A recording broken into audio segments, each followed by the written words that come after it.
first performance review as a new manager, Ed sits down and hears 4 words that punch through the room. You have no empathy. What he did next changed every team he's led. Welcome to the NeuroLeadership Edge, brain science for bold leaders ready to master their mind and own their voice. I'm your host, Claire Hayek, neuroleadership expert and founder of Mind, Soul, Purpose Team Building. By the end of this episode, you'll have a simple way to build real trust fast. I'm going to give you a 60-second brain reset to switch from asset thinking to human leadership, and a plan to get people's best work without fear, threats, or fake deadlines. 2 seconds before we dive in here, I want to mention that on September 10th, I'm hosting a free webinar, Own Your Voice, Master Your Mind. And I'm sharing practical tools to stay clear and steady under pressure. So make sure you save your seat. You can actually have a QR code up here, and I will be sharing the link also in the description. Make sure you save your seat. If you can't make it, register, you'll get the replay. So back into our guest leader, Ed Locher. We're talking about the moment a leader gets called out and how you come back stronger after that. A little bit about Ed. Ed Locher is a seasoned marketing leader who helps PE-backed SaaS companies engineer growth through standout, creative, AI-powered GTM systems and teams that actually like working together, which is a good thing. He's built marketing functions that drive serious outcomes from pipeline and retention to valuation uplift without taking himself too seriously. His favorite things include his family, rescuing big dogs, and Charles Dickens, with the notable exception of Bleak House, he said. Hi, Ed. How's it going? It's going very well. Thank you for having me. Yes, please. It was such a pleasure having you. And I'm really excited about this episode. You have such a fun story, and I wanna dive right in. I think I have an idea or two what you will be telling us and how you'll be answering this question, that pressure-filled moment that fundamentally shaped how you lead today. I think the hint is in the title, but please do tell us a little bit more about that experience. Yeah, I mean, it's funny you describe it as a fun story, because it definitely was not fun in the moment. But it has since become, I think, a little bit of my brand. So I had become a people manager for the first time, and I went into my first annual review with my manager, whose name was Tony, and the first words out of his mouth were, "Ed, you are aware that you have no empathy." And because of who I am, my response was a little bit snarky in that I did not, but in my defense, someone with no empathy would not know that they had no empathy. And he kind of chuckled, and then we got serious about what it means to be a leader for your team. And it can be a very different conversation than what it means to be a leader for your company. And those things are not mutually exclusive. And in fact, they're very complementary, but you certainly cannot over-rotate against one versus the other. I mean, this has to be managed holistically. And so as a young leader, we all start somewhere. And it is, to this date, the most valuable piece of feedback I've ever received in a review. Thankfully, I was old enough not to still believe that I knew everything, but I was still young enough that I could be convinced that I needed to change. So the timing of the feedback was very good, as well as the quality and the insight that Tony was able to share with me. So it was a bit of a shock, but certainly something that has been top of mind literally on a daily basis for the rest of my career. I bet. And so what do you think was happening in your mind, in your head? This is a NeuroLeadership podcast. And I'm just curious. I mean, if you can take us back to the moment when he said that, was it, when you say shock, I mean, were you just completely speechless? Were you angry? Were you frustrated? Were you more like, I got to stop and think about this?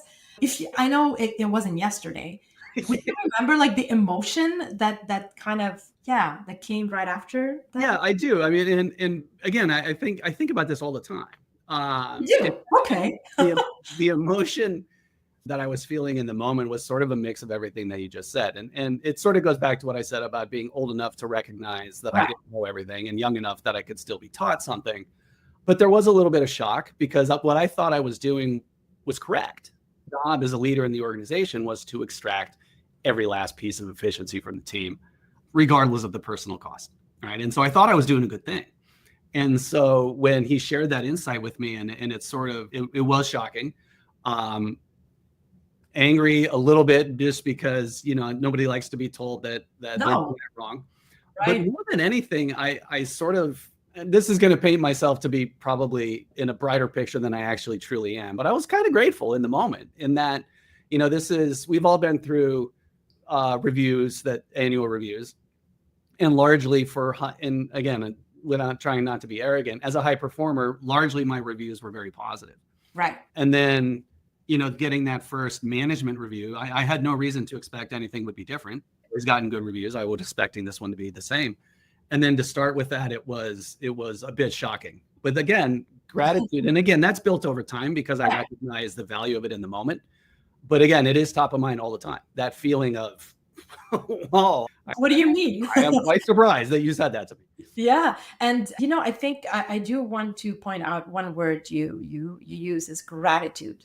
I think that has a lot of wisdom. And I think in moments like these, of course, the brain is not probably right in your prefrontal cortex, probably went to the amygdala, where the emotions are firing, and the frustration or the anger or whatever it is, it's like a surge of emotions happening. So you're not really thinking straight, or you're trying to gather your thoughts, you're trying to make sense of things.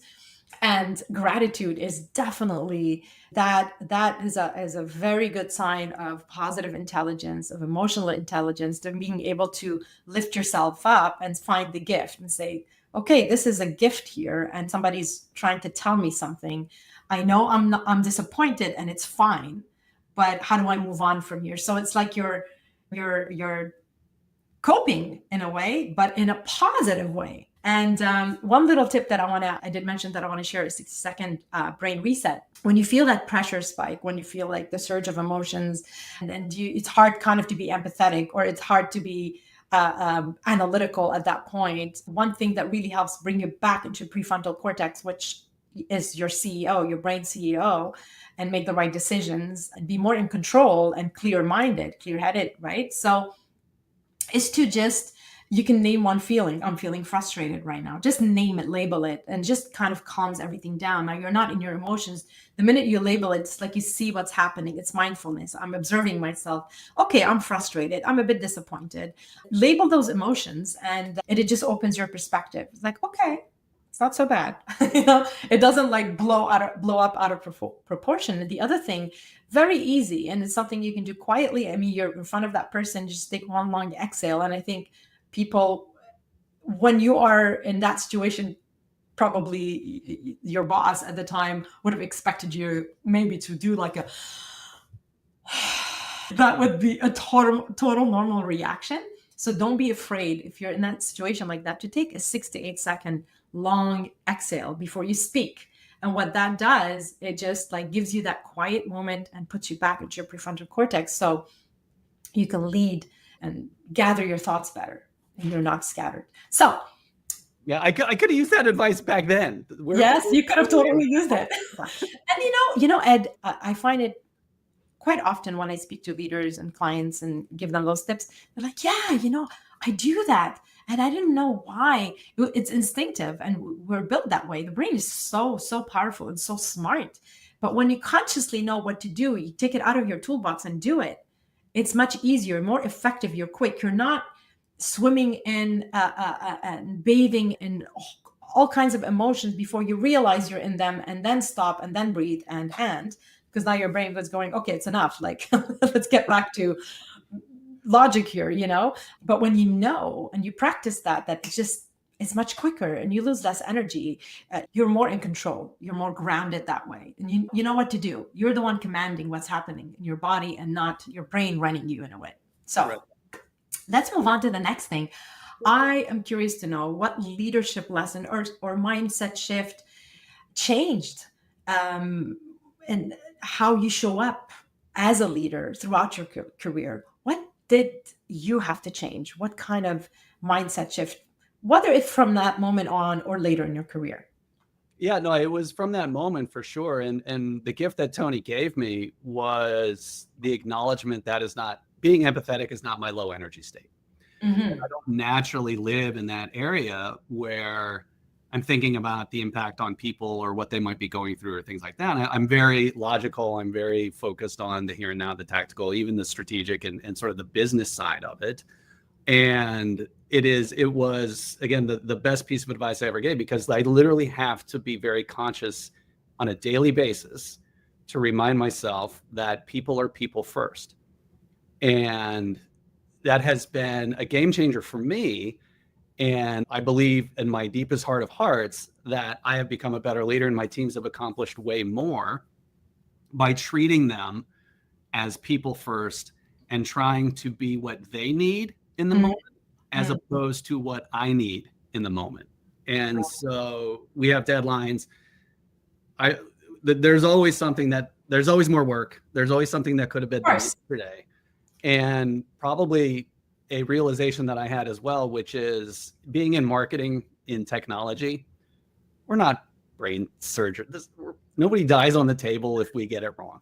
Like the mistakes that we're dealing with, perspective, that's right, are not life and death. And so when, if somebody's going through something on a personal level, or if someone has very ambitious aspirations from a career perspective, and being what you need for that person in that moment, because that same person can be two very different positions in the span of a few hours, a few days, a few weeks, and being attuned to that and being what they need in the moment is not something that comes naturally to me.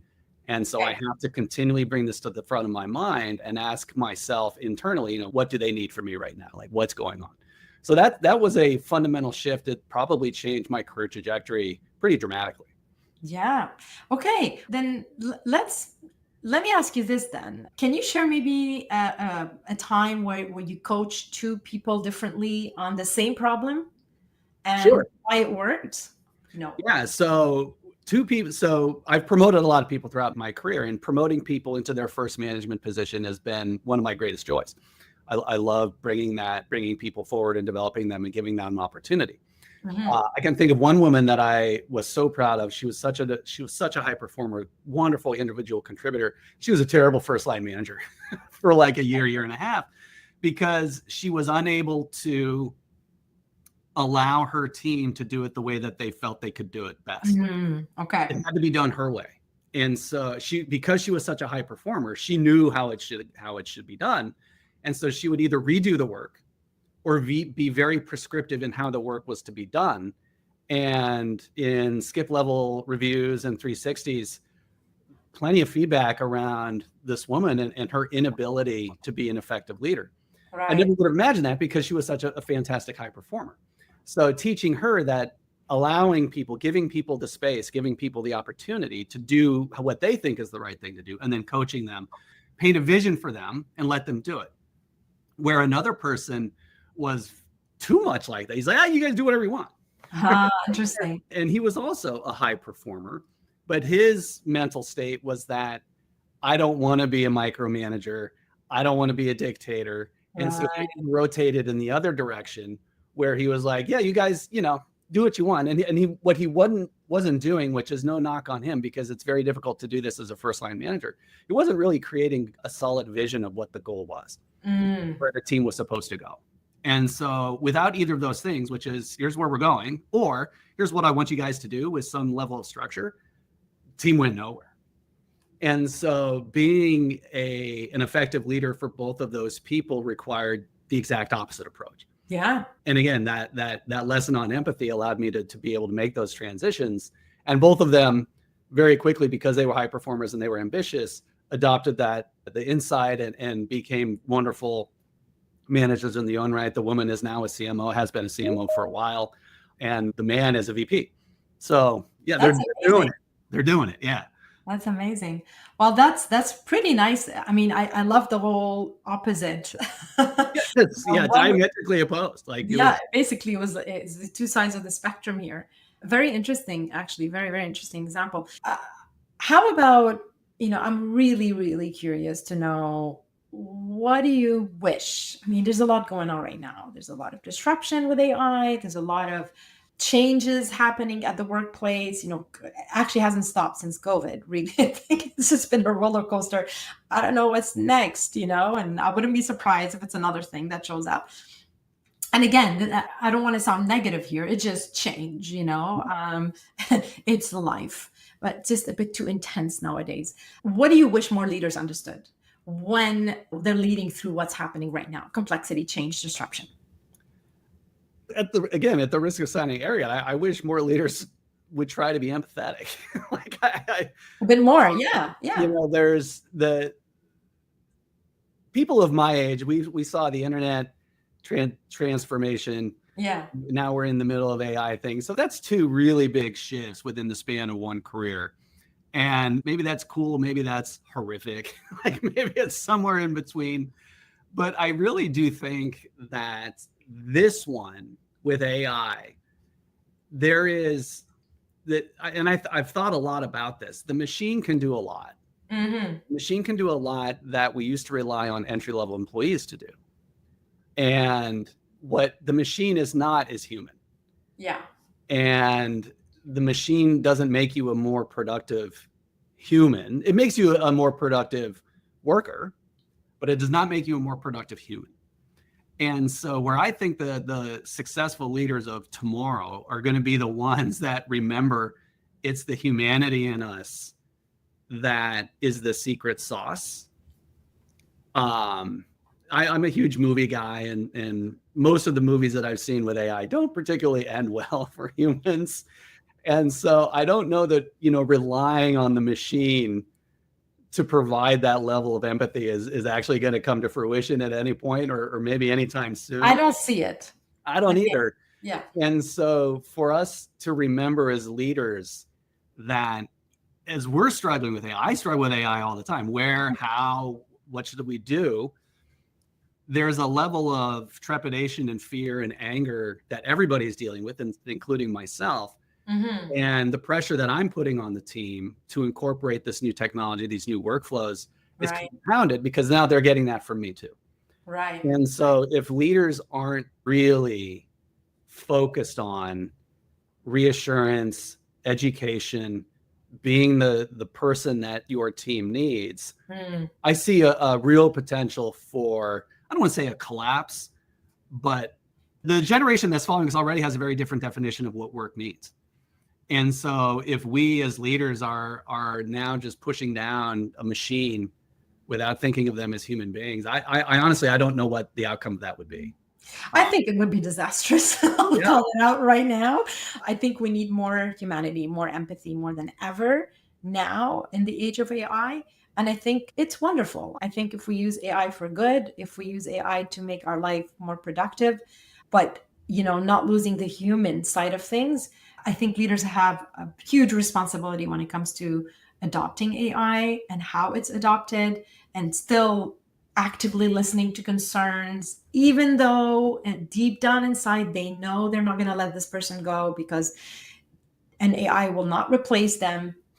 Still listen to the concern. Sometimes the person needs just for you to listen, and recognize, and not preach or coach or anything like that.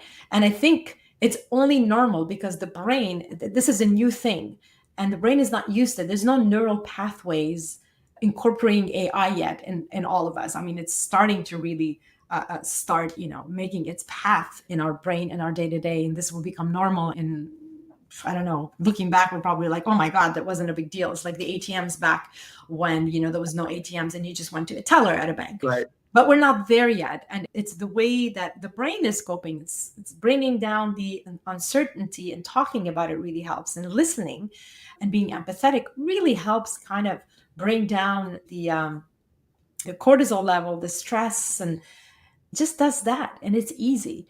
And all we have to do is listen and be empathetic about it. And yes, we could bring solutions and say, yes, and I can reassure you, and you can do that. But sometimes listening goes a long way. So anyway, as far as I'm concerned, it's hard. And it's one of the things that a lot of leaders struggle with.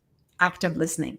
Agree. Typical type A personalities, I can speak for myself. I have to consciously practice that. And even my mental fitness routine and mindfulness, I'm always going like, okay, I know you want to interrupt, just listen. Yeah. Breathe. I know you think you want to say, no, just stop. Quiet. I have to, like, everything in my being wants to say something and cut somebody off. It's just like, I'm so excited and passionate about what I want to say and what they're talking about. But sometimes the best thing we could do is just listen. Anyway. 100%. Yep. Yeah. And don't want to repeat myself here, but if you're just listening now, and I want to just put up a QR code.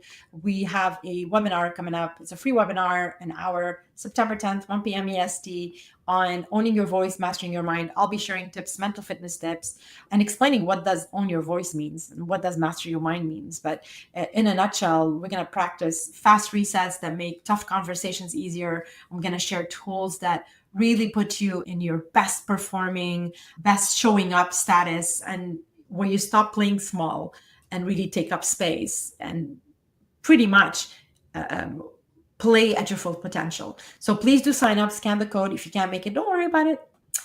You'll get the replay. And this is so exciting. It's been very interesting. If you don't mind, can you share like a weekly ritual you use to keep empathy high? Especially when, there's a high pressure deadline or a quarter end squeeze or anything like that. What would you do or usually do? Yeah, I don't know that I've ever codified it. I've had the benefit of 3 tremendous first line managers that have since gone on and done wonderful things and are great people in their own right. So I often find, and Tony is one of those. And so I often find myself saying, what would Tony do? Once a week. And again, I said at the beginning, and I wasn't lying. I think about that empathy comment almost daily. Like in the morning, it's just at this point, I guess it is a routine. Although I've never written it down and said, okay, I want you to go through these things. Right. Yeah. It was like, just remember, people are people. Yeah. Right. And you know what? People first. This is so interesting, Ed, because sometimes, probably Tony didn't realize that this will have such an effect on you and change the course of your career, your life, and who you are being as a leader. And it's something that I think about often, that when we hold back, when we're not owning our voice, when we're really not stepping into our power and taking up space, we're holding back and on maybe things that would really make a difference and have this amazing effect, the snowball effect on somebody's life. You don't know what that's going to do. And of course, make it positive. This is what we're talking about. But look at that. You're the perfect example of this. And you keep bringing back the whole, what happened in that review with Tony. And I'm so curious to meet Tony, but that's a whole conversation. Tony, if you're listening, you're a legend, man. Yeah. Let's move on to the rapid fire bold truths. Sure. I just need like quick, snappy answers, 30 seconds. Let's not overthink it. Ready? Yeah. All right. Biggest myth in leadership? That you have to know everything. All right. A time you changed your mind about a person and it made the team better? When I realized that they were going through some fairly significant personal issues and gave them the benefit of the doubt. Very good one. A book or podcast that rewired your leadership? I don't know that it's not exactly in the sweet spot of leadership, but Simon Sinek's Start With Why. And I know he's taken some recent fire. Maybe it isn't exactly what people thought it was, but I still think that core question of Start With Why is absolutely critical from a leadership perspective, from a company perspective, from a personal relationship perspective. If you understand why you are doing what you're doing, or if you have enough empathy to understand why someone else is doing what they're doing, you're in a much better position than you are if you're just bulldozing your way through your life. Absolutely. I couldn't agree more. And we're on to our listener challenge. You all know that I always have a challenge for you. If you're listening, maybe before your next tough meeting, try this 3-minute reset, 60 seconds quiet. You can just focus on your breathing and basically just focus on writing one line. What kind of outcome matters most for the people in the room? Not to you, the people in the room before you step into the meeting. Set that intention And when you walk in the room, you can just simply open up with what's on your mind today and just listen, actively listen for 60 seconds as each person actually shares that with you. Try it and let us know what shifted. And maybe you could tag me and tag Ed and hashtag lead with empathy. I think it would be a really nice challenge to try and see how that works for you. And as always, if today's conversation really hit, it helped you in any way, please do follow and subscribe the NeuroLeadership Edge podcast. And as you already know, I do have a newsletter under LinkedIn, so don't hesitate to read that one. There's very interesting blogs about where I dive really deeper. In the podcast, it's pretty short, so I can go a bit deeper in the blog. And of course, don't forget, last time I might remind you on another episode, so I'm not going to lie. September 10th, I'm really excited about this one. I worked really hard putting this live webinar together. It's free, it's 1 hour. I want to add tremendous value because a lot of people have been reaching out and asking, yeah, but like how you talk about mental fitness, give me tools. And I have shared a lot of tools, but I think I want to focus that hour on that. And I always invite people, and of course you're invited. Invite your team. There's no limit on how many people can join. I've been inviting a lot of my clients and people I know to the webinar. Bring their kids, because I'm going to really be talking about the inner critic and how that affects what's going on through our head and how we judge ourselves, how we judge others. And I think it really something that young people, young students, young professionals struggle with it. I think they live in a whole different kind of era with social media, and the expectation is definitely not what it was back in my days anyway. And, and probably you can relate to that as well, Ed. Indeed. Yeah. So if that helps your kids, obviously, we're talking about students, young professionals, please bring them along. That I think this would even have more impact at this point. And of course, I do not want to forget to mention that Ed Locher is an author, and he published a book. I think it was 2023, if I'm not mistaken. Yeah, during COVID. During COVID, right? It's called Holistic Marketing, Digital Transformation Through People, Processes, and Technology. And I will be sharing the link for you to download, basically go get it on Kindle, I think, and it's paperback as well. So please do look through the description and look up for that link. I'm sure it's extremely interesting. Ed, it's been a pleasure to have you. Ed is joining us from his hotel room. He's on the road in Toronto, and he joined anyway. So I do really appreciate you taking the time, Ed. No, it was a pleasure. A great time, great conversation. And my mom would love it if you bought a copy of the book. Yes, absolutely right. So look, everyone, thanks for joining again. Lead boldly, stay human, and turn every challenge into a gift, because it is a gift. See you next time. All right. Bye, everyone.